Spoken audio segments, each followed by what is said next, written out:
நமஸ்காரம். உங்கள் கல்பனா ஸ்ரீகாந்த். சிம்ம ராசி மற்றும் சிம்ம லக்ன அன்பர்களுக்கு இந்த சுக்கிர பயிற்சி எப்படி இருக்குன்றதை பார்க்க போகிறோம். சுக்கிர பயிற்சிக்கு அவ்வளோ என்ன முக்கியத்துவம் அப்படின்னு நினைக்கிறீங்களா? ஆமாங்க, இந்த சுக்கிர பயிற்சி அடேங்கப்பா அப்படின்ற அளவுக்கு உங்களுக்கு சூப்பராக வழிகாட்ட போகுது. அதுவும் எத்தனை நாளைக்கு? 119 நாட்கள் நீங்கள் பெருசாக சூப்பராக வலம் வர போகிறீங்க. அந்த 119 நாட்களில் 76 நாட்கள் வீர நட போட போகிறீங்க. 43 நாட்கள் அவர் வக்ரகதியில் இருப்பார். அது எப்போ? மே 1 மார்ச் 1 ஏப்ரல் 12 வரைக்கும் அந்த அளவுக்கு நல்லா இல்லை. பட் அதுக்கு முன்னாடியும் பின்னாடியும் நிறைய சூப்பராக இருக்குது. சரி, உங்களுக்கு 8ஆம் வீடு அப்படின்னு சொல்கிறது யாரு? அந்த சுக்கிரன் இருக்கக்கூடிய இடமான மீனம். அங்கே தான் சுக்கிரன் உச்சம் பெறார். 8ஆம் வீட்டில் சுக்கிரன். அடேங்கப்பா! இது எப்படி அப்படின்றத நீங்கள் முதல்ல புரிஞ்சுக்கணும். 8 அப்படின்னாலே திடீர் யோகம், திடீர் அதிர்ஷ்டம். ஏன், இப்போ ஒரு பிஸ்னஸ் நீங்கள் நடந்துட்டு இருக்கீங்க. அந்த பிஸ்னஸ் பண்ணிகிட்டே இருக்கீங்க, ஆனால் கடன் தான் பெருகிட்டே இருக்கு. எந்த ஒரு விஷயமும் அங்கே மூவே ஆகலை. நீங்கள் விட்டுடலாமா, க்ளோஸ் பண்ணிடலாமா அப்படின்னு நினைக்கிறீங்க. ஆனால் ஏதோ ஒன்று பண்ணித்தானே ஆகணும், கடன் வேற இதுக்கு மேலே வாங்கி வச்சிட்டோமே அப்படின்னு கவலைப்பட்டுட்டு இருக்கீங்களா? கவலையே படாதீங்க. என்னன்னா, உங்களுக்குள்ளேயே இப்போ ஒரு சீக்ரெட் உங்களுக்கு உருவாகும். அந்த சீக்ரெட் இதுதான்றது இல்லை. ஃபார் எக்ஸாம்பிள், இப்போ ஒரு டெக்ஸ்டைல் இண்டஸ்ட்ரியில் இருக்கீங்கன்னு வச்சுக்கோங்க. அந்த டெக்ஸ்டைலில் நீங்கள் ஏதோ ஒரு லோகோவை உங்களுடைய சீக்ரெட்டாக நீங்கள் கொண்டு வருவீங்க. அந்த லோகோ பிரம்மாண்டமாகி கண்டிப்பாக இதன் மூலிமா இன்டர்நேஷ்னலில் உங்களுடைய ப்ராடக்ட்ஸ் போகும். ஆச்சரியமாக இருக்கும், உங்களுக்கே நம்ப முடியாது. என்னடா அது, இந்த ஒரு சின்ன விஷயமா இத்தனை பேருக்கு பிடிச்சிருக்கு அப்படின்னு வரும். யாரோ ஒரு இன்ஃப்ளூயன்சர் திடீர்னு காண்டாக்ட் பண்ணுவாங்க, உங்களுக்கு அவங்க ஒன்று பண்ணி கொடுப்பாங்க. அவங்க மூலிமா பிரம்மாண்டமாக அது வளரும். அந்த சீக்ரெட்டான விஷயம் நடக்கக்கூடிய ஒரு அற்புதமான ஒரு காலகட்டம் தான் இது. ஏன்னா இது திடீர் யோகம். அந்த யோகம் உங்களுக்கு குரு சுக்கிரன் வேற பரிவர்த்தனை.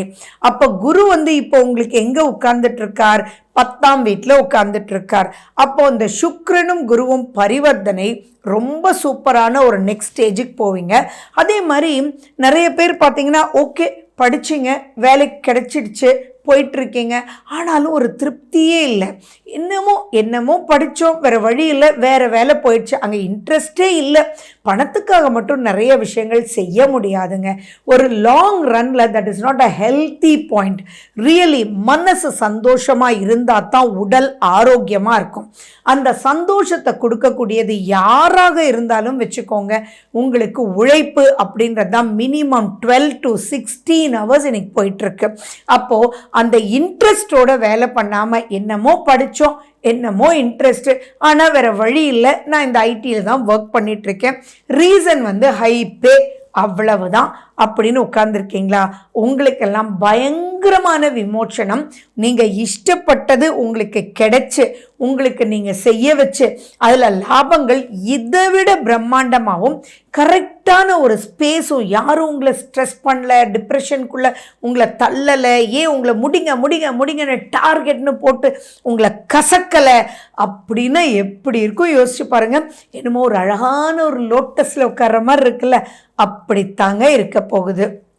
அதே மாதிரி சரி, நீங்கள் படிச்சிருக்கீங்க, அதுக்குண்டான ஜாபே கிடைச்சிச்சு, ஆனாலும் அது அவ்வளோ திருப்தி இல்லை, உங்களுடைய ரியல் எஃபர்ட்ஸுக்கு உண்டான ரிசல்ட்ஸ் இல்லை, what ever you really deserve உங்களுக்கு கிடைக்கல அப்படின்னு கவலைப்பட்டுட்ருக்கீங்களா? அவங்களுக்கெல்லாம் இந்த சுக்கிர பயிற்சி சூப்பர்.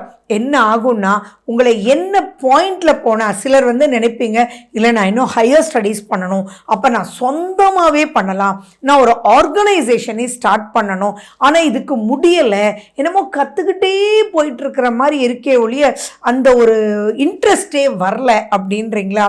உங்களுக்கெல்லாம் நீங்கள் படிக்கணும் அப்படின்னு யாருக்கெல்லாம் எண்ணம் இருக்கோ அவங்களுக்கு ஹையர் ஸ்டடீஸ் இப்போ உங்களுடைய படிப்பு நாளைக்கு உங்களுடைய தொழிலுக்கு பெரிய லெவலில் முன்னேற்றத்தை கொடுக்கக்கூடிய வகையில் இது தூண்டி விட்டுரும்.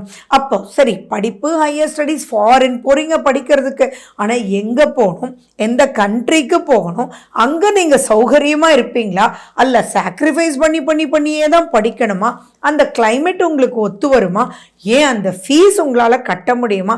இப்போ கடன் கொடுத்துட்றாங்க, அதுக்கப்புறம் அந்த எஜுகேஷன் லோன் வந்து கட்டுறதுக்கு எத்தனை வருஷம் ஆகும், எவ்வளோ பெரிய விஷயங்கள் உள்ளே இருக்குது. அது எல்லாமே இப்போ ஆட்டோமேட்டிக்காக நடக்கும், பாசிட்டிவாக நடக்கும். கரெக்டான வழியை குருவும் சுக்கிரனும் காமிப்பாங்க. அது ஸ்பீட் எடுத்து உங்கள் விசா கிடைக்கும், அப்ளிகேஷன் கோத்ரூ ஆகும். நீங்கள் பண்ணக்கூடிய எந்த ஒரு விஷயமும் அதுக்குண்டான நீங்கள் முயற்சிகள், அதுக்குண்டான அப்ளிகேஷன் ஃபார்ம் ரைட் டைமில் ரைட் வே நீங்கள் ஃபில் பண்ணி அனுப்புவீங்க. அப்படின்னா இதை விட வேறு என்ன சந்தோஷம் இருக்குது? அதுலேயும் சிம்மராசி பார்த்தீங்கன்னா உங்களுக்கு கண்டக சனியில் இருக்கீங்க, அடுத்தது உங்களுக்கு அஷ்டமத்த சனி வேறு அப்படின்னு நிறைய பேர் பயந்துட்டுருக்கீங்க. அதனால நிறைய டாஸ்கையுமே பெண்டிங் வச்சிட்ருக்கீங்க. அப்படி இருக்கும்போது சனிக்கு நட்பு அப்படின்றது தானே சுக்கிரனும் குருவும். அப்போ ஆட்டோமேட்டிக்காக ரெண்டு பேருமே வந்து உங்களை கைப்பிடிச்சி இழுத்துட்டு போய் கரெக்டான ஒரு பொசிஷனில் உட்கார வைக்கும். இது குழந்தைங்களாக இருந்தாலும் அதே தான், பெரியவங்களாக இருந்தாலும் அதே தான். ஸோ பல விஷயங்கள் உங்களுக்கு உங்களுடைய சீக்ரெட்ஸ் மூலியமாக பல நன்மைகள் உங்களுக்கு கிடைக்கும். அது மட்டுமா, 8ஆம் வீட்டில் சுக்கிரன், 8 இன்னொன்று என்ன, 8னாலே மறைவு ஸ்தானம் இல்லை, அப்போது 8னாலே எதிரி ஸ்தானமும் தானே. அப்போ அந்த இடத்துல இப்போ உங்களுடைய எதிரிகளே உங்களை வந்து பாராட்டுவாங்க.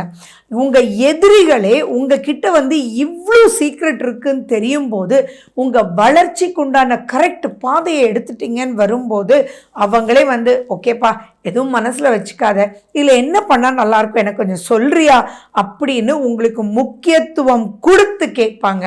பொதுவாகவே சிம்ம ராசி அப்படின்போது உங்களுக்கு முக்கியத்துவம் கொடுத்துட்டாங்க அப்படின்னா நீங்கள் ஆட்டோமேட்டிக்காக அவங்களுக்கு என்ன வேணாலும் நீங்கள் செய்வீங்க. நீங்கள் நம்பிட்டீங்கன்னா போதும், அந்த நம்பிக்கைக்கு பாத்திரமானவங்களுக்கு என்ன என்ன என்ன வேணாலும் செய்வீங்க. அப்படி இருக்கும்போது அவங்களுக்கு நல்வழி நீங்கள் காமிச்சு லைஃப் லாங் பலருக்கு உங்களால் முன்னேற்றத்தை கொடுத்து, அண்ட் பொதுவாகவே உங்களால் முடியல அப்படின்னு யாராவது சொன்னால் எவ்வளவு கோபம் வருது சிம்மராசிக்கு. இப்போ உங்களால் தான் முடியும்னு சொன்னால் எவ்வளவு சந்தோஷம் வரும் சிம்மராசிக்கு. ஸோ அந்த மாதிரி உங்களுக்கும் சுபிக்ஷமான பல நிகழ்ச்சிகள் டேர்ன் ஓவர் காத்துட்ருக்கு. அந்த டேர்னிங் பாயிண்ட் வந்து சம்திங் எக்ஸ்ட்ராடினரியாக இருக்குது. அதே மாதிரி உங்களுடைய இன்லாஸோடலாம் நிறைய பிரச்சனைகள் சிம்மராசிக்காரங்க சந்திச்சிட்ருக்கீங்க. ஹஸ்பண்ட் அண்ட் ஒய்ஃப் ரிலேஷன்ஷிப்பில் நிறைய கஷ்டப்பட்டுட்ருக்கீங்க. இப்போது நீங்கள் வந்து ஏன் நிறைய சிம்மராசி கால் பண்ணி கேட்குறது என்ன அப்படின்னா, மேடம் நான் டிவோர்ஸ் பண்ணிட்டோமா, இன்னைக்கு ஏதோ ஒரு பிரச்சனை அப்படின்னா அதுக்கு எண்டப்னுடைய வார்த்தைகள் வந்து நிறைய பேருக்கு வேண்டாம், உனக்கும் எனக்கு செட் ஆகலை, டிவோர்ஸ் பண்ணிடலான்ற பேச்சு ரொம்பவே போயிட்டுருக்கு. அது ரொம்ப தப்புன்னு இப்போ புரிய வைக்கும். யாராக இருந்தாலும், ஏன் நம்மளோட நம்மளே வந்து பல சமயத்தில் கரெக்டாக இருக்கிறது இல்லை. அப்போது ஹஸ்பண்டுன்னா ஒய்ஃப், ஒய்ஃப்னா ஹஸ்பண்ட், அவங்க எங்கேயோ வளர்கிறாங்க, ஏதோ ஒரு சூழ்நிலையில் வளர்கிறாங்க. இன்றைக்கி போட்டி உலகம் பெருசாக இருக்குது. அப்போ அவங்களுடைய சூழ்நிலை வேலை, இவங்களுடைய சூழ்நிலை வேலை, எல்லாருமே ஒர்க்குக்கு போயிட்டுருக்காங்க, ஸ்ட்ரெஸ் அப்படியெல்லாம் இருக்கும்போது அந்த காலத்தை விட இப்போ அண்டர்ஸ்டாண்டிங் பெருசாக இருந்தால் மட்டும்தான் ஒரு ஜாப்லேயோ ஒரு பிஸ்னஸ்லேயோ ரன் பண்ண முடியும். அப்படி இருக்கும்போது ஹஸ்பண்ட் அண்ட் ஒய்ஃப் அப்படின்றது ஃப்ரெண்ட்லியாக நினச்சி நல்ல கம்பானியன்ஷிப்போட உட்கார்ந்து பேசி, எந்த ஒரு பிரச்சனையாக இருந்தாலும் சரி உட்கார்ந்து பேசினா அதுக்கு தீர்வு அப்படின்றது கிடைக்காத ஒரு விஷயமே இல்லை. ஸோ நீங்கள் உங்கள் ஹஸ்பண்டோட ஒய்ஃபோட நீங்கள் உட்கார்ந்து உங்களுக்கு இருக்கக்கூடிய சிரமங்களை பொறுமையாக, ஏன்னா இது சிம்மராசி, டக்குன்னு வார்த்தைகளை விட்டுறக்கூடாது. அதே மாதிரி டக்கு டக்கு டக்கு டக்கு டக்கு டக்கு டக்கு டக்குன்னு அவங்களுக்கு புரியாமல் பேசிகிட்டே நீங்கள் லீட் எடுக்கக்கூடாது. அதெல்லாம் எடுக்க விடாமல் இப்போ குருவும் சுக்கிரனும் அழகாக லயமாக உங்களை பேச வச்சு, இதுதான்ப்பா, ஏன்பா இதை மாற்றிக்கலாம்ல, ரொம்ப டஃப்பாக இருக்குப்பா, இது சமாளிக்கவே முடியல அப்படின்னு மனதார நீங்கள் பேசும்போது ஆட்டோமேட்டிக்காக அந்த நெகட்டிவ்ன்றது எங்கே போய் நிற்க போதோ அது அப்படியே பாசிட்டிவாக டேர்ன் ஆகுறது லைஃப் லாங்குக்கு நிறைய விஷயங்கள் உங்களுக்கு டேர்ன் ஆகும். இதெல்லாம் சுக்கிரன் சூப்பராக உங்கள் ஜாதகத்தில் இருந்தால் நடக்கும். அப்படி இல்லை, நல்லாவே இல்லை அப்படின்னா கூட இப்போ இந்த பிரிவினைக்கு எடுத்துகிட்டு போகாமல் மேபி யாருக்காவது ஒரு டிரான்ஸ்ஃபரபிள் ஜாப் கிடைக்கும்.